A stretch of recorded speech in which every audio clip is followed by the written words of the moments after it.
So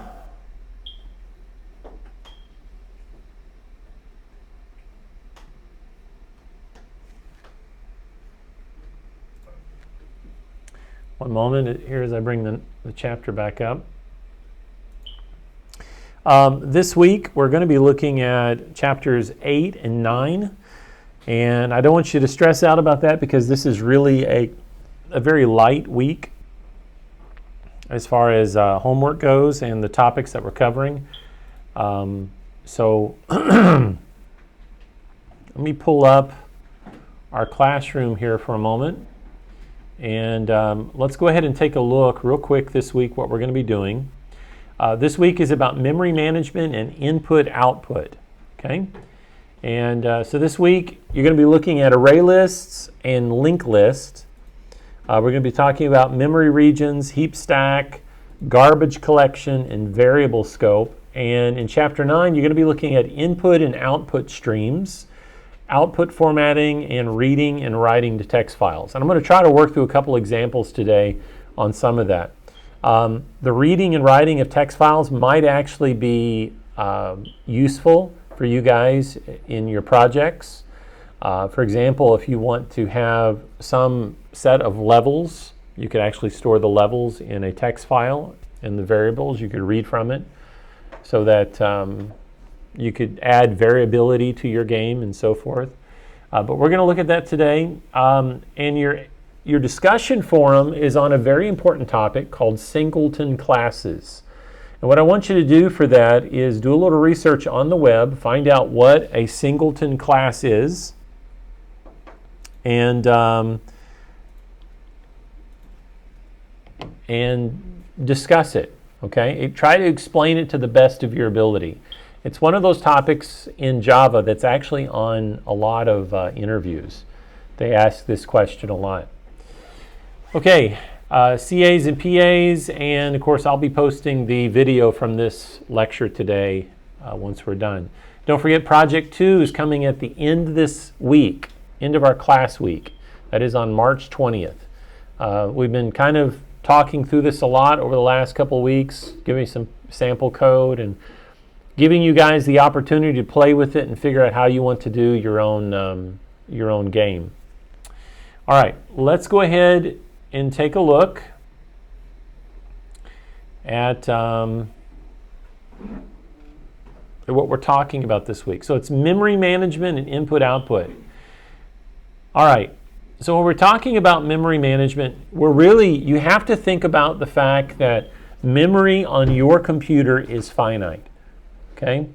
If you've had a computer any amount of time at all, you've learned pretty quickly that your hard drive can only hold so much stuff before it gives you a message saying, hey, I'm about full and I can't take any more, right?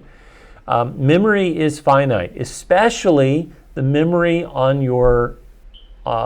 the memory in RAM. Now, if you're looking at your desktop where you're seated at right now, you probably see several things. For example, on my desktop, I have my phone, I have a wallet, there is some remotes, there's some other things here and there.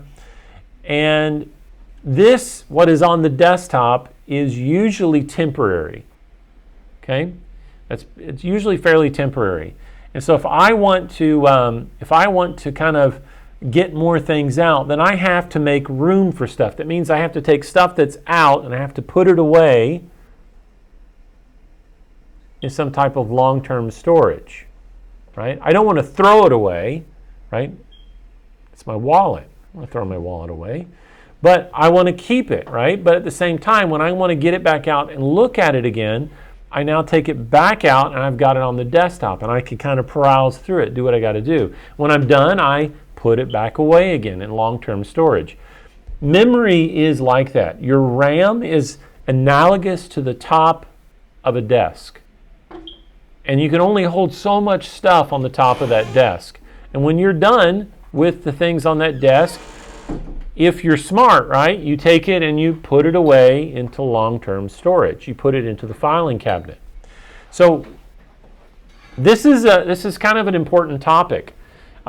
Just to rehash it again, the data types that we use should match fairly close to the type of objects you're creating in your Java classes. So for example, if you only need just 1 or 2 bytes of information, you want to use a data type that will only consume that amount of information. You wouldn't want to store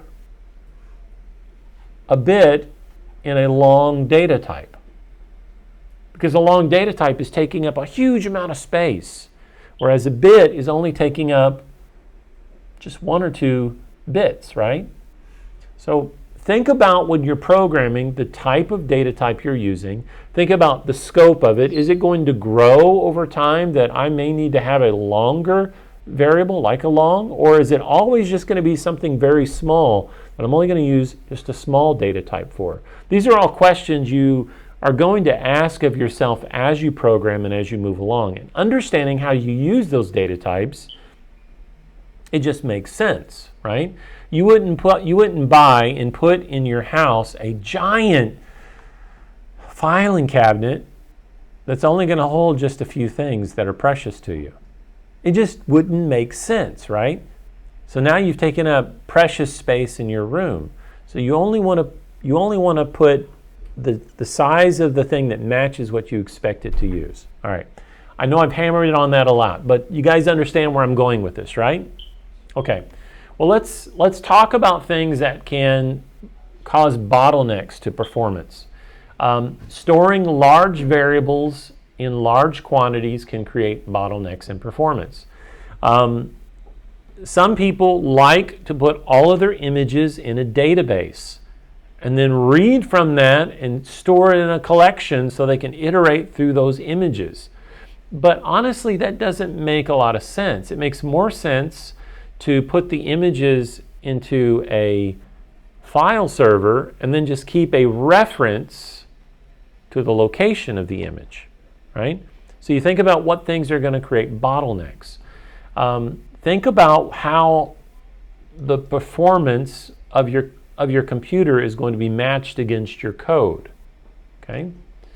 All right, so let's talk about arrays. It's a topic that you guys all should know fairly well. We all know what an array is. An array is something that takes up a certain amount of finite information in RAM, right? An array every element in that array has to be the same data type.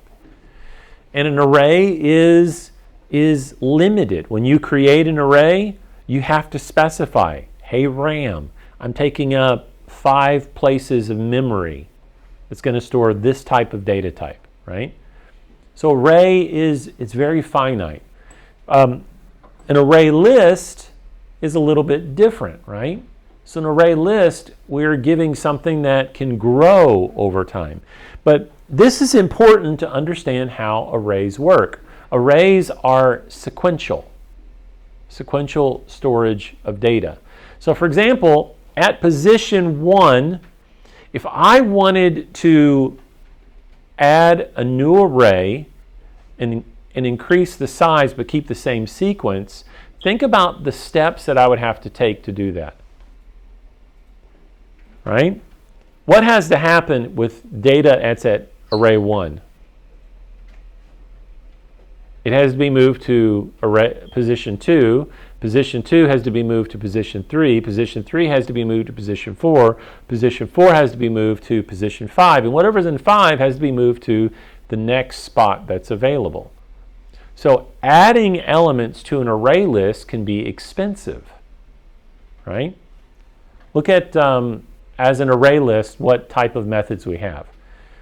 In an array list, we have the add method. And by default, when you use the Java array list, adding an element is going to add it to the end, because that makes the most sense. However, you can also add things at specific locations, and you do that by giving the index and then the object. But keep in mind that when you do that, it's expensive, especially if you say you have 4,000 objects. Now, typically when you're writing code to communicate with a database, sometimes you'll get 200, 300 rows of data back. and you're collecting that data and you say, you know what, I need to insert information at this particular point in the data. Well, that gets expensive because now I have to shift all of those items one by one in the array list instead of just adding it to the end. So in thinking about how we deal with memory in that fashion, most, let me say it like this, programmers came up with creative ways to store data in non-contiguous fashion. All right, so contiguous is a fancy word for saying it's one element after another. We always know this element is in the next place in memory after the next place in memory after the next place. Non-contiguous storage is what we find with linked lists. And linked lists, it's hard to imagine it, but it's essentially like this. We're going to come back to this slide. A linked list is essentially like that. So item 1 is way over in this portion of RAM, and when we create a new element, the reference from item 1 says, okay, the new element is way over here at this reference point. They're not contiguous. They're not located in the same table of RAM storage or heap. And so item 2 says, okay, I'm going to have my next storage spot is going to be up here in this location. And after that, item 3 is going to point to 4, which is way over here. Item 4 is going to point to 5 way over there. And item 5 is going to point to 6 way over here. And now, I know what you're all thinking. In your mind, you're asking, how is that better than an array list? Well, simply in this fashion, when we want to add a new element at a point in between, all we're doing is changing the reference that it points to the next location and not shifting every item along the path. Now think about that. In this classroom, if I said, Thomas, I'm sorry, I'm going to have to move you to over there where Dan is sitting. And Dan, you're going to have to move where I can't see your face. All right, the next guy. And the next guy is going to have to, can you see how long that's going to take in this classroom? And then if I say, oh, I'm sorry, Gavin, you're going to have to move now to where Christian is sitting. And Christian has to move this way. And then you in the very back got to go all the way back over there. And everyone shifts to fill up. That doesn't make sense. But when you're using an array list in memory, the way it's constructed, that's the way they work. So what type of data item are you going to use depends on the use case. In this example, if I'm using a linked list and I say, well, I'm going to add a new item, after item 1, it's easy. All I do is I take item 1, point it to the new item. This new item that's in there, this item Z or whatever it is, it now takes the reference to where item 2 is at. And nothing has to shift. Okay? All right, does everyone understand the mental differences between an array list and a linked list? If you don't understand, please raise your hand because this is kind of crucial. Anyone have questions? So you notice here it says a linked list stores the elements randomly in memory. And that's exactly what it does. Randomly in different places all across the RAM. Okay? And it has a reference to the next item. So you have to think about the benefits to which type of collection you're using. Now I'm going to tell you 99% of the time when I'm programming, I just use an array list. Because all I'm doing is I'm gathering small collections from the database and I'm storing it locally. And if I need to add an item, I add it to the database and then I refresh my local collection instead of resorting the whole thing. If I'm dealing with some type of node tree, like what we see here, then I'll use a linked list. That's because a linked list, I can control exactly where the item is in memory and what is the next element. Okay? So here's a sample piece of code. Can you all see the text here, or is it too small? It's okay? So this is a simple class that demonstrates a linked list. We have this class called an int node. So we're declaring the type of node that this is going to contain. And we say that the int node is going to have a pointer reference to the next node. Okay? So the two data items, an int value and a pointer value. And then we have a constructor, as you can see here. This is the constructor that creates the initial setting. And what does it do? In the constructor, it sets the next value to null, right? Because the next value doesn't necessarily exist in this example. You also have a constructor here where we take in a data type and we set the value, okay? Another one where we set the initial and the next location. And you can see how it's setting on and on it goes. Now, so we have, let's say we've created the value and we have a code then called, let's come over here. Let's say we create the value, int node, and we've set it at -1, and last object is going to equal the head object, and then we're basically adding new values. We're going to add the node after the last object and so forth. And this basically creates a linked list of values storing values of ints all over the place. Now, this doesn't seem very useful up front, but because I'll admit this is kind of hard to wrap my head around when we think about it, the use cases for it. It's better when we think of things like what Java offers with a linked list.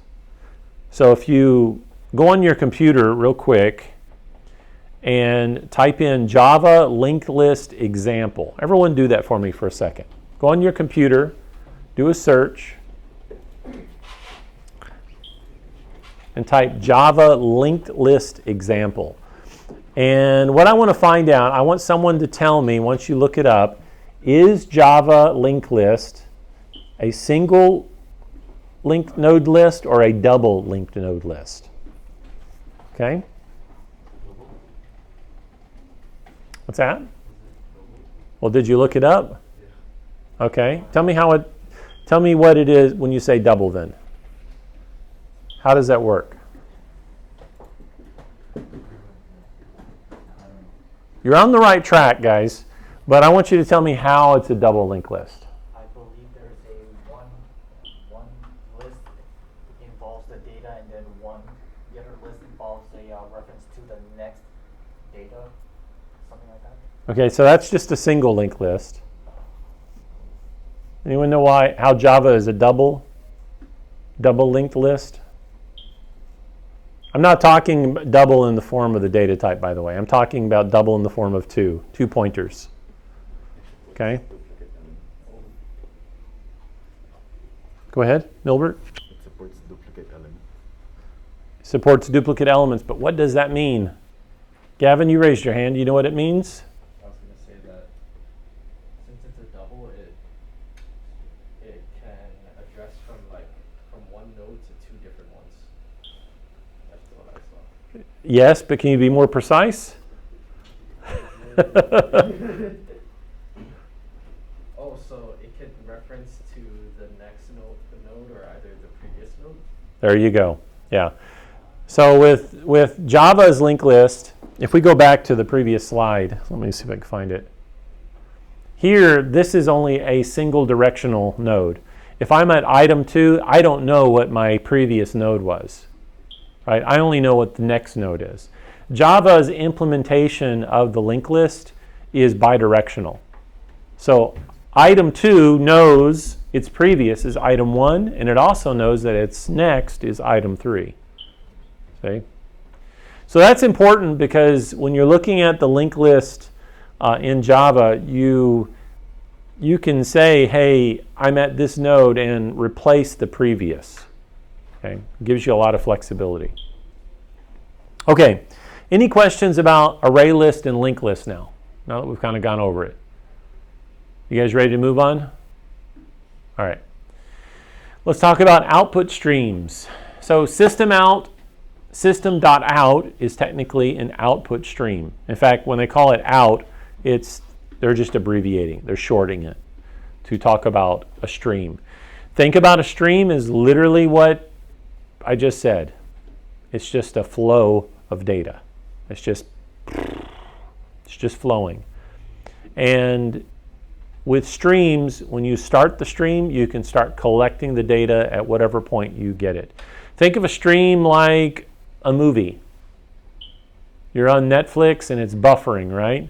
It's sending the data, and you start the stream, and now it's just kind of sending the data along until you caught up enough data to play something, right? Another example of a stream would be something like a live broadcast. It's ongoing. You're coming in the middle, and you're picking up right there at that point and catching everything from that point forward, right? Output streams are important ways of handling and dealing with data in Java.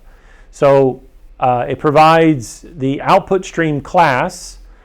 It overloads several methods for writing sequences of bytes. So can someone tell me what a byte is again?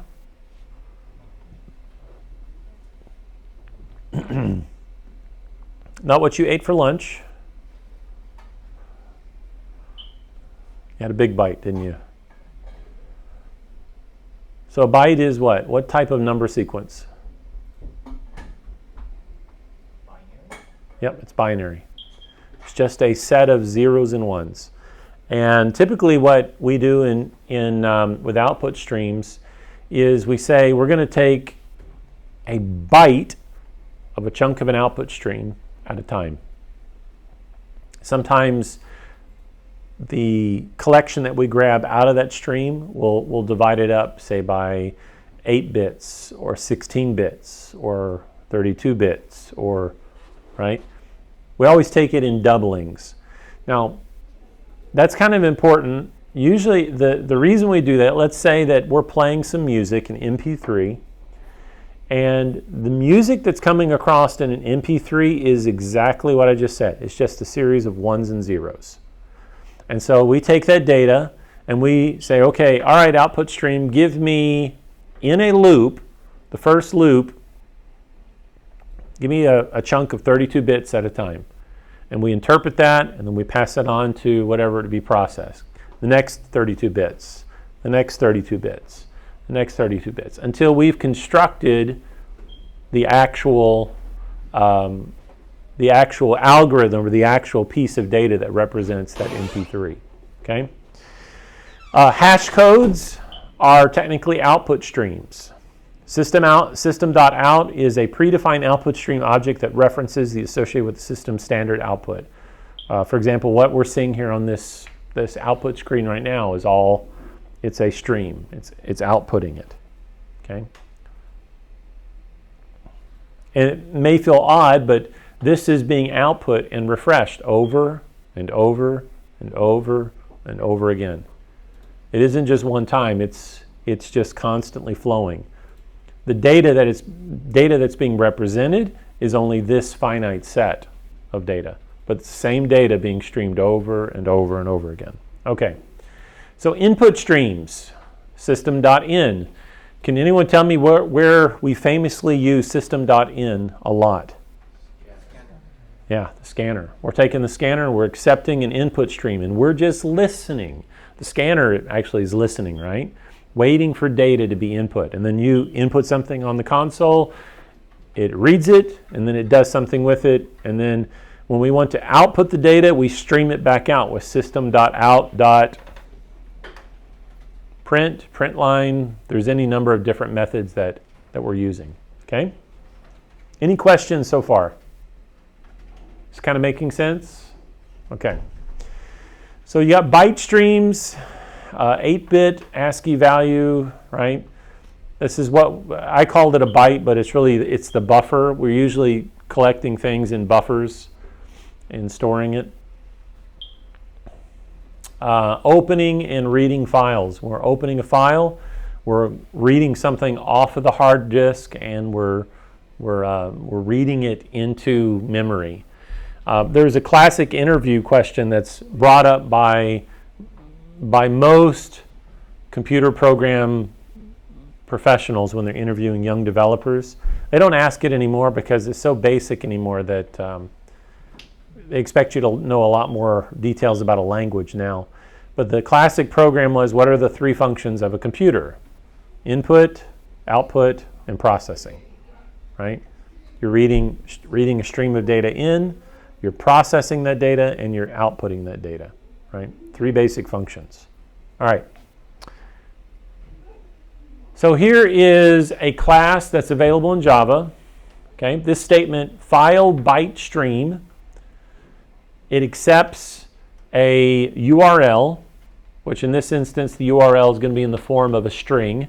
So you'd specify a string literal that says the location on your hard drive where a piece of data is at, whether it be a file.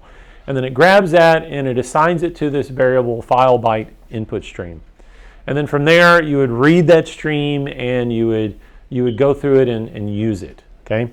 So here's another example of it being used here. File byte stream equals new file byte stream and the name of the file. In this instance, it's expecting this to be very local for it to read it. Okay? All right. Let's, that is, I believe, all the slides, I think. It is. All right, so let's go ahead and construct an example in Java. So what I want you to do is create a new project. You guys code along with me here so we can do this together. Okay? And we're going to call this project Week 8 File Reader. Okay? Let me know when you guys are with me here so we can do this together.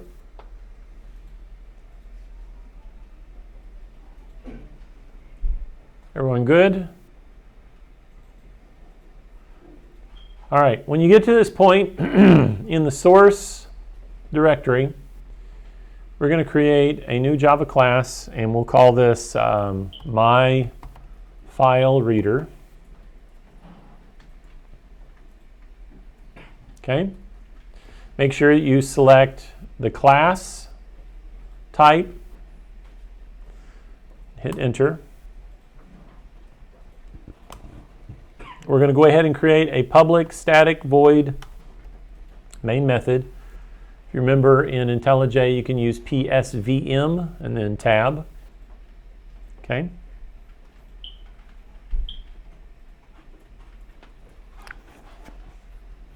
Inside of the public static void main method, I'm going to type file input stream, and you'll notice here at the top we have imported automatically java.io file input stream. That's where that class lives, that package. Then we're going to call the variable file input stream, and for right now we're going to set it to null. Okay?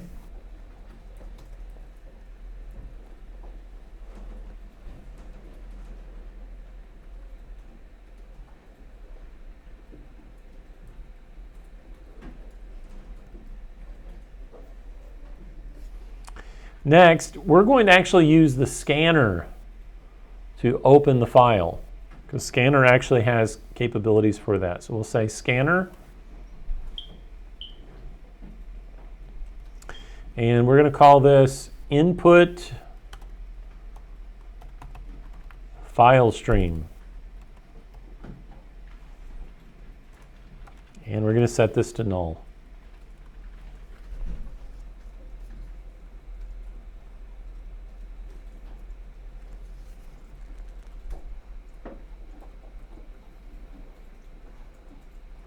Okay. Next, I'm going to create two variables, an int file num1 and file num2. Okay?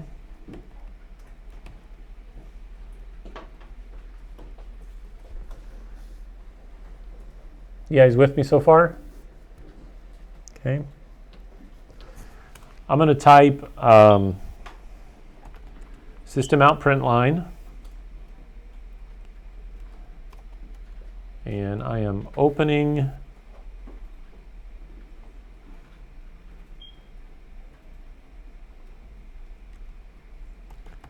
file, which is called num file.txt.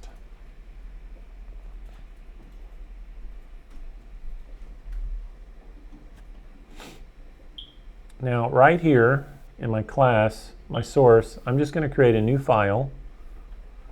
And I'm going to call this file num file.txt.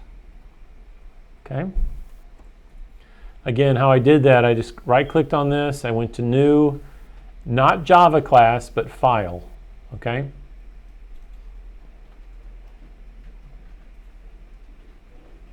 And when you create it, it's going to give you this opportunity to call it something. Okay? So I've got numfile.txt here.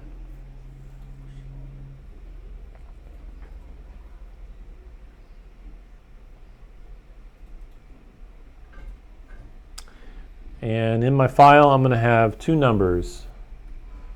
Let's see, today is Pi Day, isn't it? So 314. And tomorrow is going to be 315. There we go.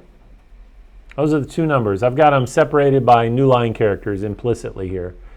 The character sequence that gets me down to this here when you hit enter is implicitly a new line character, right? You can't see it, but that's what it is. Okay, so I'm going to go back. I'm going to close this now. Actually, let's save it, and then close the file. Okay.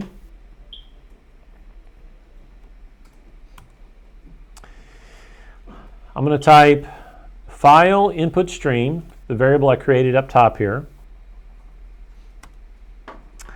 And this is going to equal new file input stream. And this is going to accept a string called num file.txt. Okay? Now you're going to notice right away here that this is complaining. It's saying it needs to throw an exception. And we haven't really gotten too much into exceptions yet, but for our purposes, just go ahead and click on the text and then come over here to this red light bulb. Okay?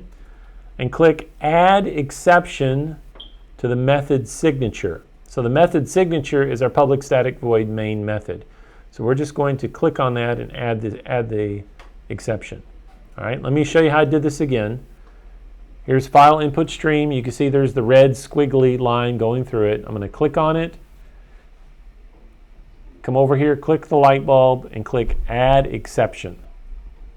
And you'll see up here at the top, it added throws file not found exception, and it's imported a file not found exception. Okay? Everybody still with me? Okay. So next, we have the class that we're reading. And at this point, we could go ahead and run it. And we'll just see what happens when we run it. Is it going to throw an exception? It did. And it cannot find the file, so it's saying it's throwing the exception here. All right. So what we got to figure out is the location we're going to put this file. Let's see here. Let's go to the terminal. I'm going to type pwd. I'm in that directory. Let's go into our source directory. Right? pwd. and I'm going to grab the source right here. I come up in front of my file, paste that with a backslash. Okay? I think we're all doing it. Make sense so far? All right. Can you show us what to do now? What I did down here.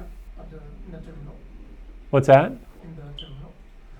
So I'm in the terminal, right? You're going to cd to the, hang on, I'm going to clear this out so you can see it again. I'm here at this level, so I'm going to cd to the source directory. Okay. On Windows, I'm not sure what it's called, but PWD is going to give it to me on Mac. If you're using, let's see, if you're using, what is it called? The PowerShell in Windows, I think you could type PWD and it'll work. Is PWD working for you guys? Yeah? Okay. It should give you this. So you're going to copy this line. Okay? Yours is going to look different than mine because if you're using Windows, it's probably going to give you the drive letter as well, right? Okay. So you're going to bring that up here and make sure that you paste it in this format with the slashes in this direction. Okay? The reason is if you go the opposite direction, you got to do doubles. Okay? And it's just easier just to do a /. Okay, so after a source, you should have numfile.txt. All right, I'm going to save that. Let's go back to run. I'm going to run it again. Okay, so it opened the file that time, no problem, right? So we know we're good so far. All right, anybody lost at this point? Yes, sir. How did you input it in the slashes or Right here? Yeah, because when I copy pasted it's backslash. So you're going to have to change, if it's backslash, then you got to put double backslashes for each one, or you could just change the backslash to a /. Okay? For those using Windows, that's what you'll have to do. Oh, did you hear that? Feels a lot better now. My neck gets cramped over the laptop. Okay.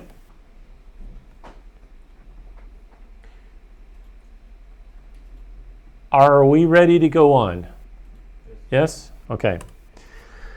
So we have loaded the file input stream into our file input stream object. And now we need to pass that stream to our scanner. So we're going to say input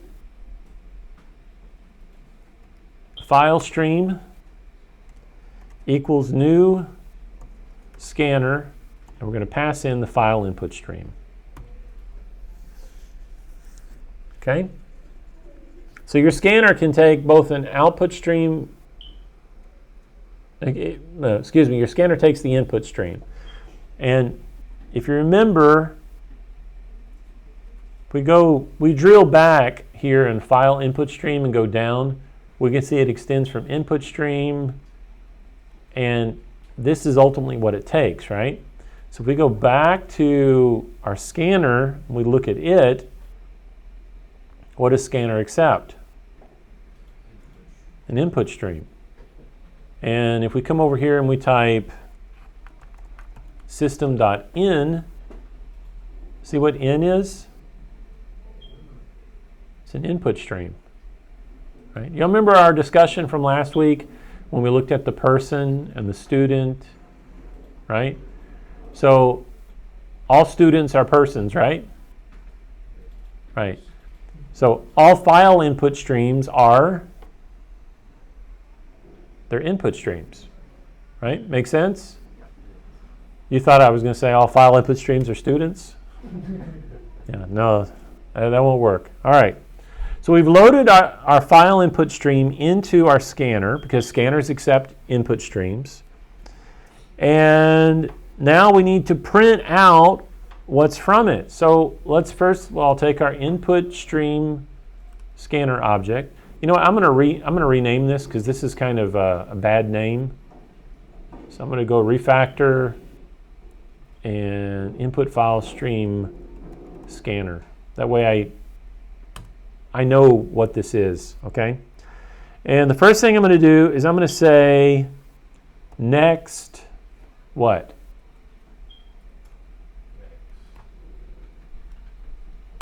Int. And I'm going to assign my next int to something. What do you think I should assign it to?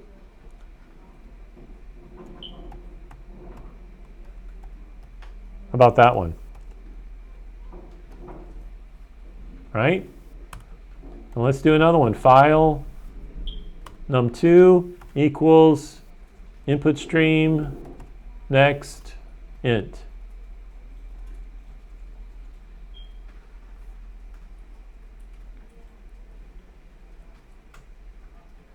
Okay.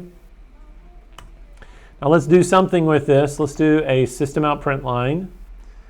And we're going to say number 1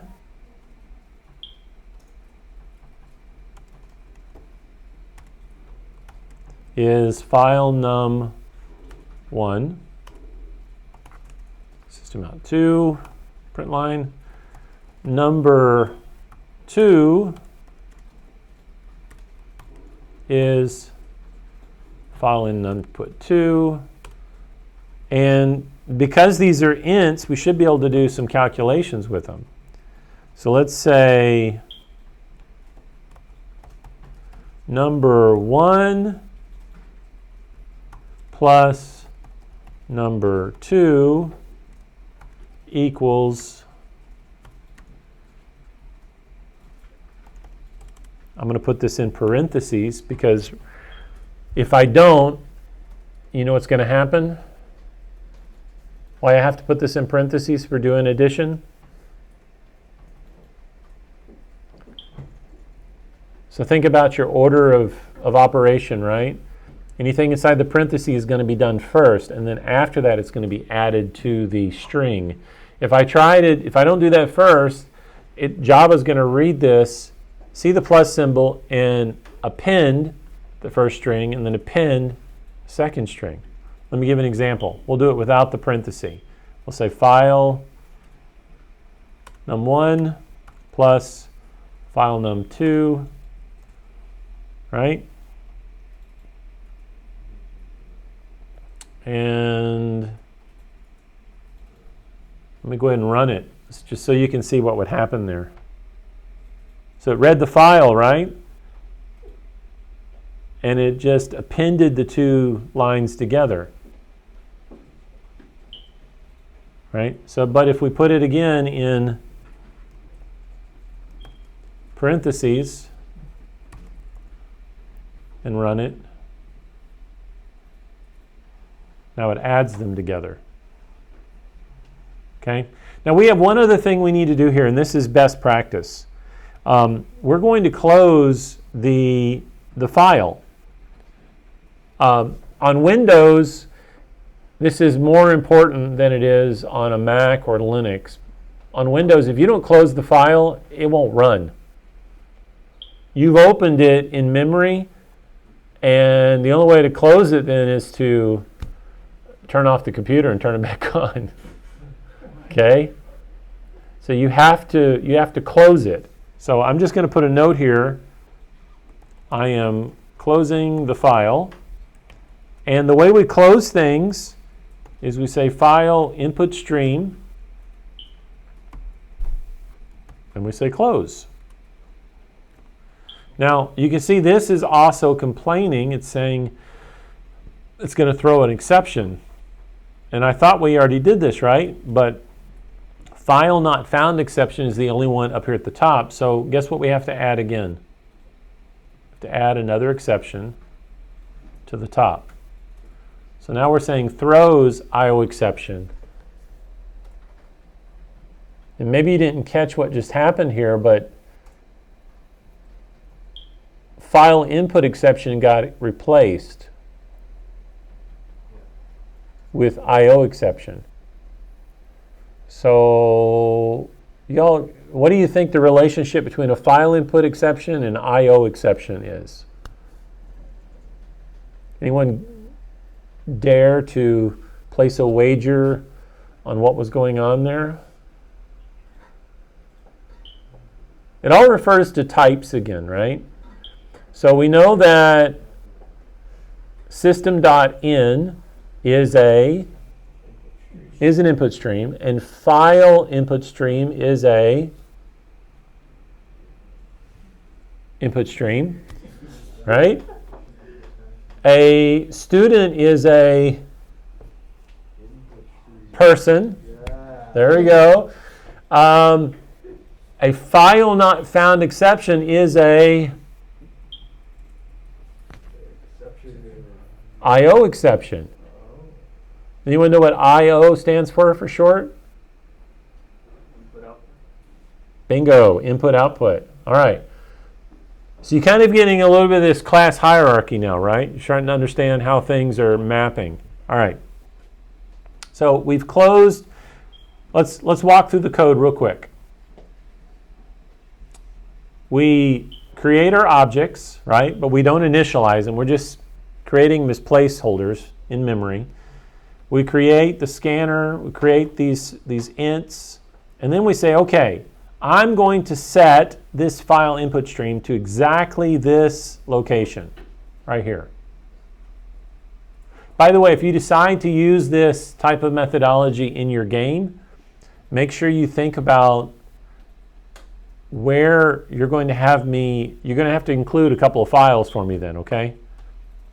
Or zip it up and have instructions that say, Mr. Rogers, please put this file in this place and replace this variable because these map, right? Okay? If you decide to do this with your game. All right, so we have our input exception. We're initializing with the location of the file. We're reading that into the scanner. The scanner is saying next int. We're grabbing the data from it. We're outputting the data. We're doing a calculation, and then we're closing the file. All right. Any questions so far? We run it. Closing the file. It did what it said it's going to do. I have a question. Yep. So will this work on Java files as well Can you open a Java file? with this method? You should be able to, yeah. It's like verbatim, like I just. You could open a Java file with a file input stream reader, yeah. You could. Your mind is thinking about some tricky things, aren't you? So, basically, yeah. Yeah? For the project. For the project? You're thinking about, So if you win the game, I plan to like have like oh, you won the game, press Y to play this secret game. Something like this. oh, okay. To load another game. All right. You might get into some issues with class loaders, but probably the better way to do that is to use a class loader. I'll Google that later. Yeah. All right.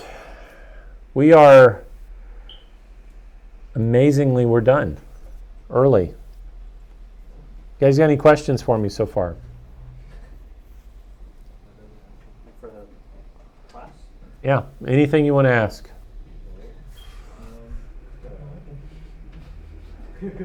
Yes. For the file input stream, it goes new file input stream, the name. My name is like Red. Your name is Red? Yeah, like I thought your name was Ivan. Did you say stop? All right, so it probably has something to do with, are you on the PC doing this? On your laptop? Bring it here, let me see real quick. It's hard for me to know what you're facing. Okay. So, Even before I pasted this. oh, you don't have a semicolon at the end. Oh, yeah. But yes. Yeah. And I don't think you need that. There you go. Oh, okay. Yeah. Can we have time to go over one of the labs for this week? Sure. You guys want to go over our lab? All right, let's take a look at the lab.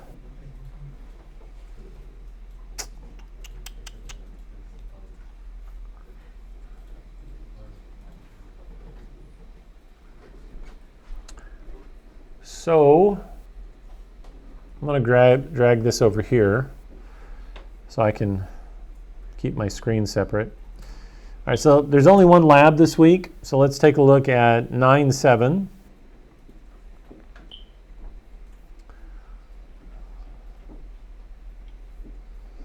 And I'm going to come over here and we'll do, close that. Actually, let's reopen that. We'll just create it here in the source. We'll just do, what are we going to call this?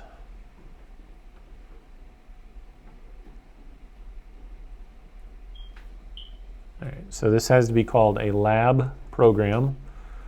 That's such a creative name.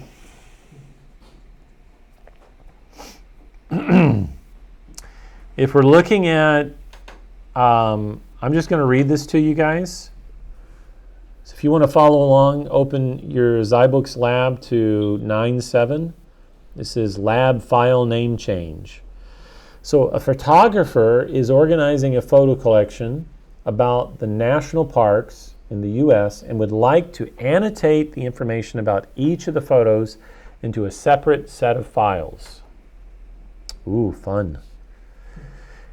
You have to write a program that reads the name of the text file containing a list of photo file names, and then read the photo file names from the text file, replace the underscore photo portion of the file name with names with info text, and outputs the modified file names.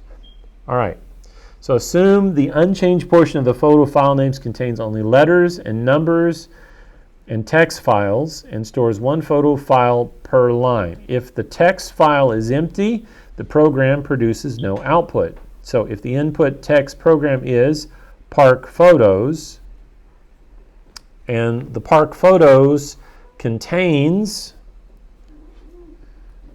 Acadia 2003 underscore photo.jpg, so forth, yada, yada, yada. The output of the program would be to change those photo reference names to Acadia 2003 underscore info.txt. Okay? All right. So,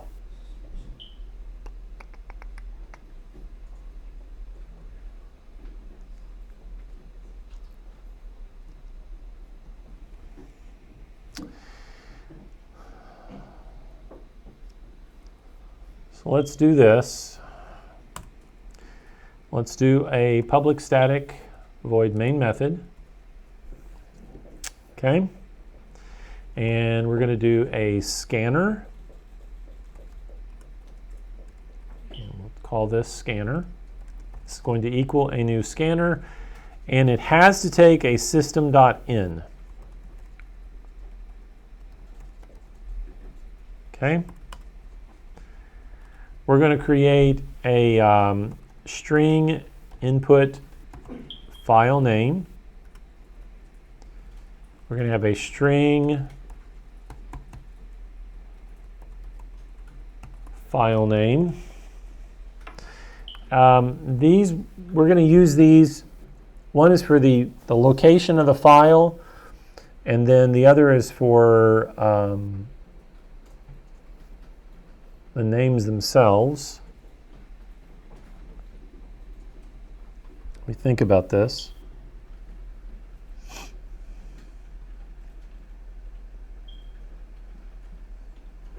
So that input file name is going to be applied to a, it's going to be populated with a scanner. And then we're going to take that name and use that to open a file input stream. Okay?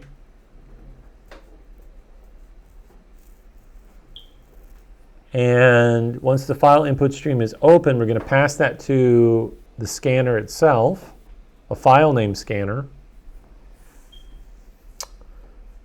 And then we're going to iterate through that. And I think probably the easiest thing to do would be to, let's do this first. I'm going to take copy in your lab. You should have these names. So let's go up here and create a new file and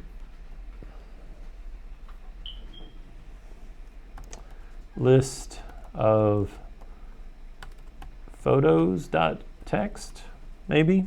I don't know. Oh, well, that's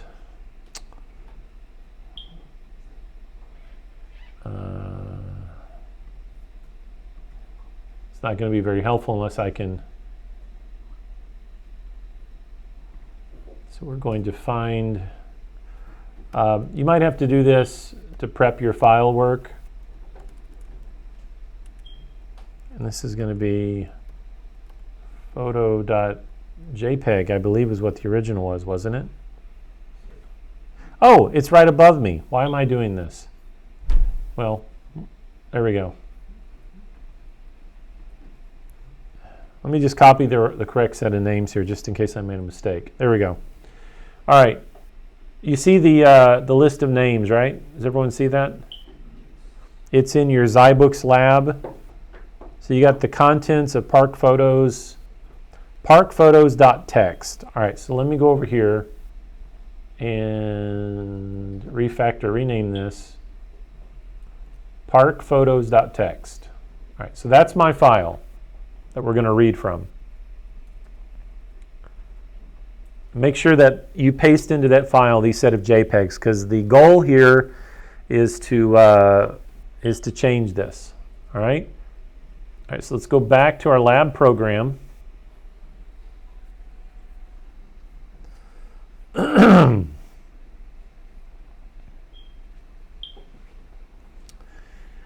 Let's see here. We'll set. We're going to create a file input stream called file name stream, and we're going to set that to null.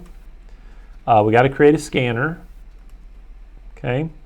And this is going to be our file name scanner. We'll set that to null.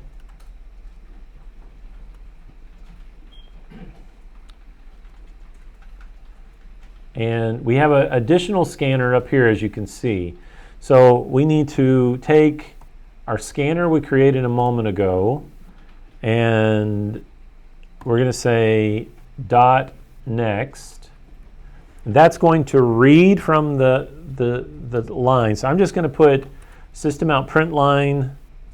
Please enter file name of,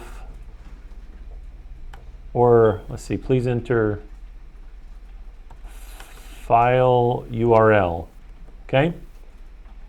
And then we're going to take this scanner and we're going to assign it to our input file name, okay? So this gives us the freedom then, we can actually capture that name and type it in appropriately, right? Into the text or the console, and it'll read that as the location. Okay? All right, so now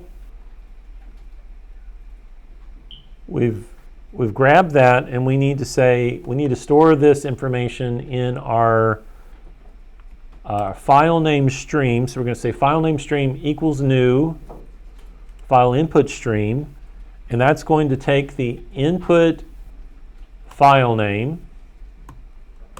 Okay, we're loading that information in, and you can see it's already complaining.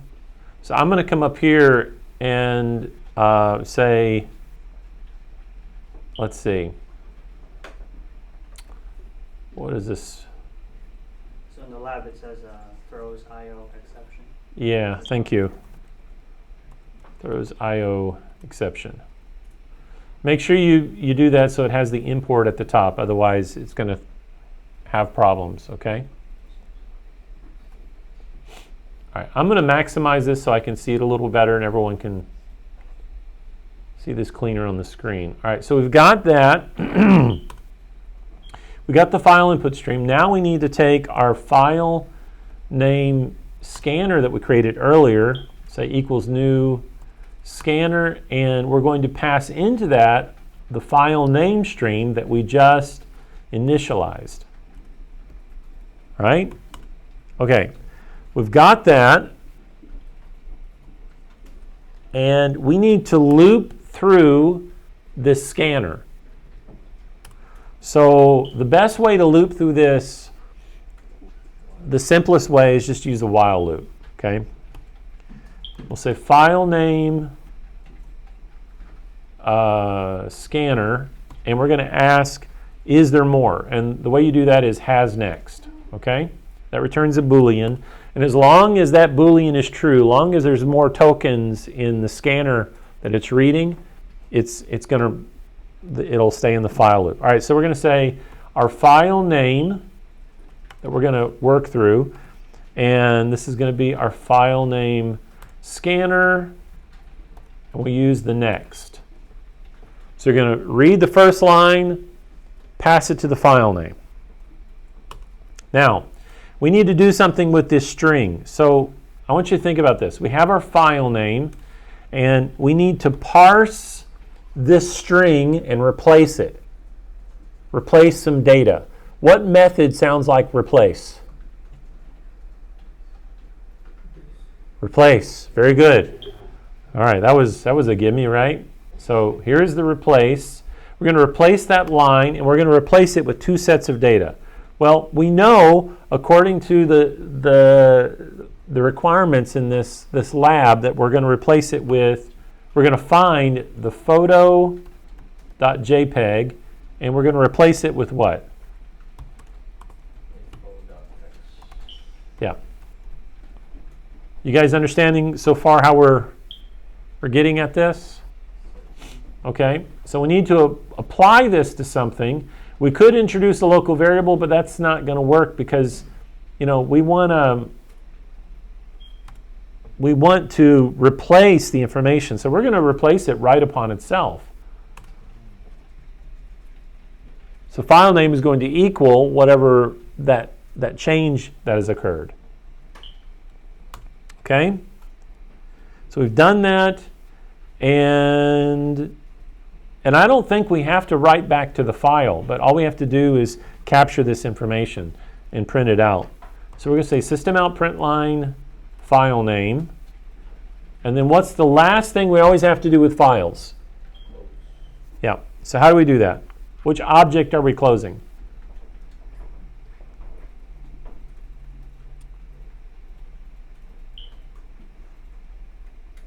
Photos.txt. Yeah, we're going to close that file, but which class has the handle on that file?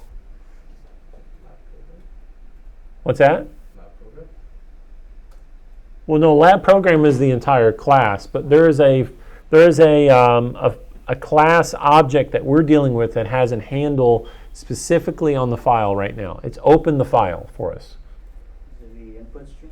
It is the input stream. What's the name of it? File input stream?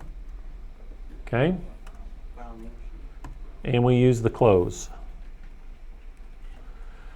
Okay, so we got all this up here and running. So the next question we got to do, when we run this, we know it's going to ask us for the location. So I'm going to go ahead and go to CD to source. Well, I'm already in the source, aren't I? Well, okay. So first thing I'm going to do is go ahead and compile my program. It's a lab program. All right. And it's compiled. And next thing I'm going to do is do an ls-la. Well, how about an pwd? That is my URL. Okay. And I'm doing that because when I run this file, it's going to ask me for the location of the file, right? And I need to be able to give it to it. So I'll say Java lab program. Please enter the file name. So I'm going to paste that /park photos.txt. There we go.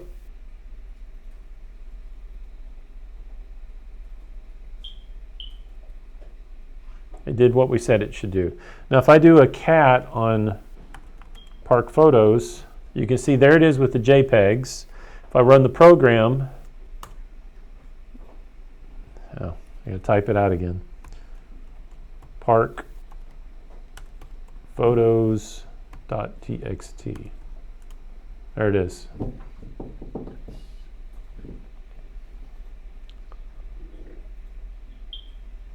Okay. So let's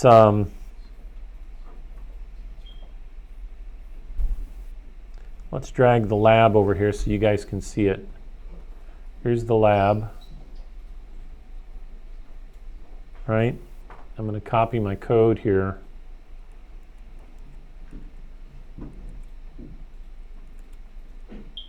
Oh, it's going to be difficult. Where are you at?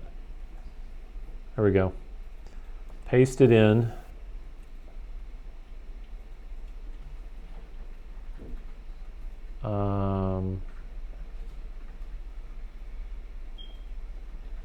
Submit for grading. Let's see what happens.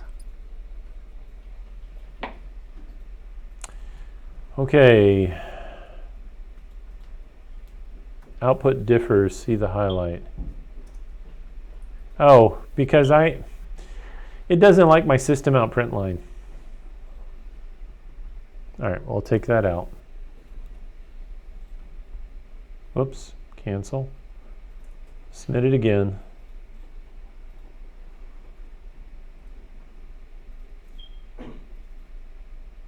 Did it submit? Oh, I wasn't pressing the right button, was I? There we go. Now it's good.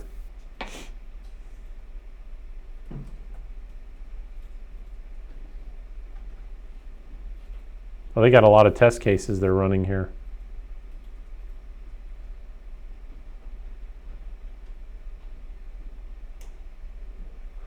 All right, any questions? If they're not, I'm going to go ahead and stop the recording for today. And I will stay after class for a few minutes. Other than that, you guys have a great day.